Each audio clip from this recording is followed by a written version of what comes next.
So hello बच्चों, this is Devesh and I am third year MBBS student from government medical college Sriganganagar Rajasthan. तो आज आपको बताने वाला हूँ यूपी काउंसलिंग के बारे में, जो कि स्टेट काउंसलिंग है, राउंड 1 के बारे में, कि कैसे आपको क्या क्या डॉक्यूमेंट जमा कराना है और क्या क्या रूल्स होने वाले हैं। मैं पूरा आपको जो भी यूपी की वेबसाइट पे, स्टेट काउंसलिंग वेबसाइट पे जो भी नोटिस आया है, मैं आपको वो बताने वाला हूँ आज अच्छे से। तो चलिए शुरू करते हैं। फिर अगर अपन बात करें कि ये नोटिस कहाँ पे मिलेगा, तो जो यूपी की जो यूपी नीट काउंसलिंग के लिए वेबसाइट है, वहाँ पे आपको ये नोटिस मिल जाएगा। अभी काउंसलिंग स्टार्ट नहीं हुई है, बट ये नोटिस आया था, तो फिर मैं आपको समझे कि आपको एक्सप्लेन कर दूँ। ठीक है। तो आपको सबसे पहले तो उसका ध्यान रखना है कि आप अपने सारे डॉक्यूमेंट्स हैं, EWS SST रिजर्वेशन जो भी कैंडिडेट्स हैं, वो सब अपने डॉक्यूमेंट्स तैयार कर रख लें, क्योंकि बहुत ज़्यादा इशू आता है और इसमें सारी डिटेल्स दी हुई हैं। तो चलिए शुरू करते हैं कि सबसे पहले बोल रखा है सब जो भी नीट यूजी में जो भी एलिजिबल कैंडिडेट्स थे और उनमें से जो जो क्वालिफाई कर पाए हैं, वही इस काउंसलिंग में पार्टिसिपेट कर सकते हैं। कहाँ जाना पड़ेगा आपको, कौन सी वेबसाइट पर? UPNEET.gov.in पे। ठीक है। लॉगिन करने पंजीकरण किया जाएगा। ठीक है। मोबाइल नंबर और ईमेल वगैरह, आपका OTP वगैरह आएगा जब होगा। और इसका ऑनलाइन शुल्क है नॉन रिफंडेबल 2000 रुपये। ठीक है। आप काउंसलिंग कराओगे 2000 रुपये लगेंगे, जो कि रिफंडेबल नहीं है। ठीक है। और अगर आपको जो भी पंजीकरण करना है, तो फिर आपको एक नोडल सेंटर चुनना पड़ेगा। नोडल सेंटर आप अपने जो शहर के पास में है वो आप चूज़ सकते हो। अपने शहर में या फिर शहर के पास में आप उस नोडल सेंटर को इजीली चूज़ कर सकते हो, जहाँ पे आपका डॉक्यूमेंट्स का वेरिफिकेशन वगैरह होगा, अगर जब भी होगा। ठीक है। अब क्या क्या अपलोड करना पड़ेगा आपको? हाई स्कूल की मार्कशीट,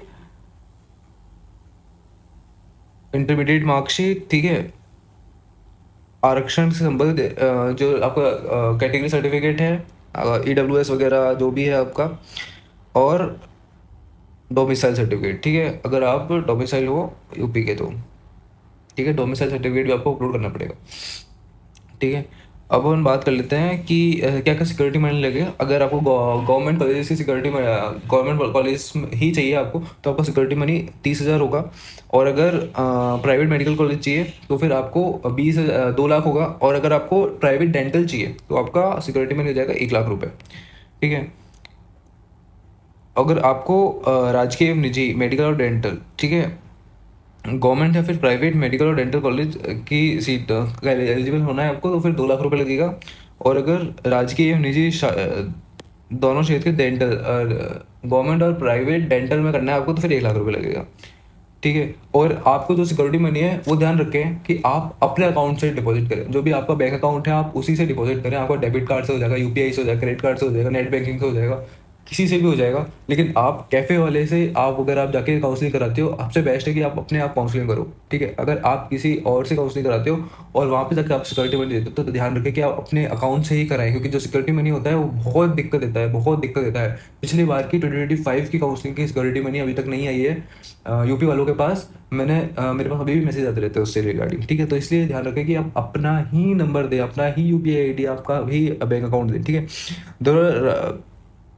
ठीक है। अब अपन बात करते हैं जो, हाँ, इसमें दे रखा है कि जो अगर आप फर्स्ट राउंड लोगे और अगर आप फर्स्ट राउंड में आपको कॉलेज मिल गई और आप अगर उसको ज्वाइन नहीं करो, तो फिर फर्स्ट राउंड में फ्री एग्जिट होगा। ठीक है।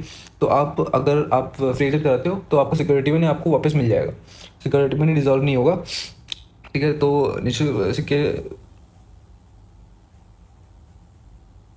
ठीक है। और फ्री एग्जिट के बाद आप अपना सेकंड थर्ड राउंड में आप अपना काउंसलिंग वापस से स्टार्ट कर सकते हो।